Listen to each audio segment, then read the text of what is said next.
One of the questions that we get asked the most is whether or not you can roll a smaller piece of metal using a pattern plate. You risk damaging your plate, but it is definitely possible.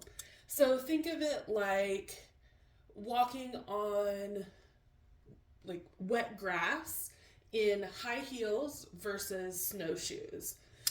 So if you're wearing snowshoes in that situation, your shoes or your metal is covering a wider surface area, and the pressure that's being applied is being spread out.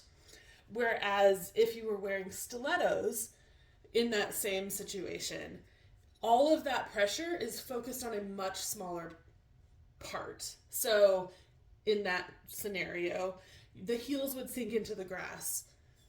And compare that to using a small piece of metal on a pattern plate. Because all of that pressure is focused in that one spot, it is much more likely for that metal to be smashed into the plate. This happens with all plates, but it is possible to roll smaller pieces. You just have to do some experimenting. So this is the piece that I want to texture, and this is the plate I'm using, pattern RMP 306. What I'm going to do, the first thing you want to do when you're using any pattern plates is to insert the metal and the plate into the rolling mill and then tighten the handle down as far as you can. So you can see the handle here is tight. This is taking up the slack so that we know where we need to return our handle to get it back to zero, to where there's no space between the rolls and our metal and plate. So I make note of where my handle is. Then you want to turn the handle a full rotation and remove your metal and your plate.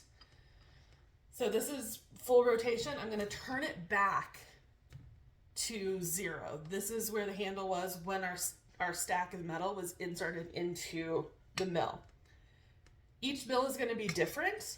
I know with my rolling mill, a quarter turn is as tight as I need for when I'm rolling a full sheet. So I am going to, knowing that, I'm going to turn the handle almost a quarter turn. This is where the experimenting comes into play. Practice with copper. Try applying less pressure, less of a turn, roll it through and see what you get, see the results. I know with my mill, when the handle was here, this is taking up all the slack for this stack of metal. I know a quarter turn is as tight as I ever want to make it. So I'm going to just back it off a little bit and go, I'm going to put it right about here. This is just a guess. And then I'm going to just insert my metal. Oops. And my pattern into the rolling mill.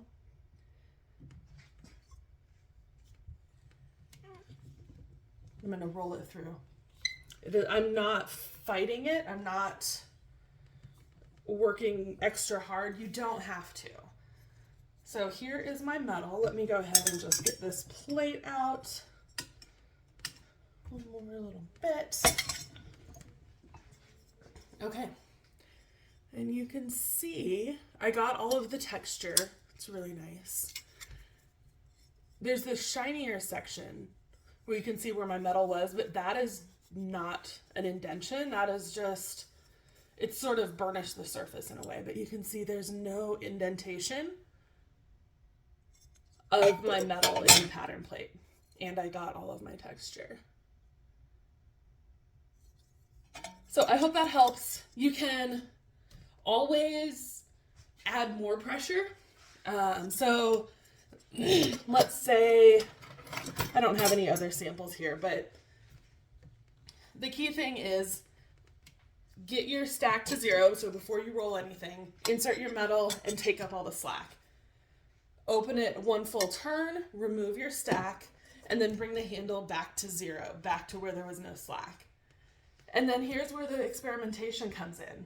It's always better to turn it less and test it and see what you get. You can then always tighten it, try it again, tighten it up a little bit more, and try it again. It's really going to depend on, well, so many things. It'll depend on your mill. Every mill is going to be different. Every pattern plate and metal combination is going to have a slightly different thickness. So you will have to experiment to see what works best for you. But the key is start with less pressure and work up from there.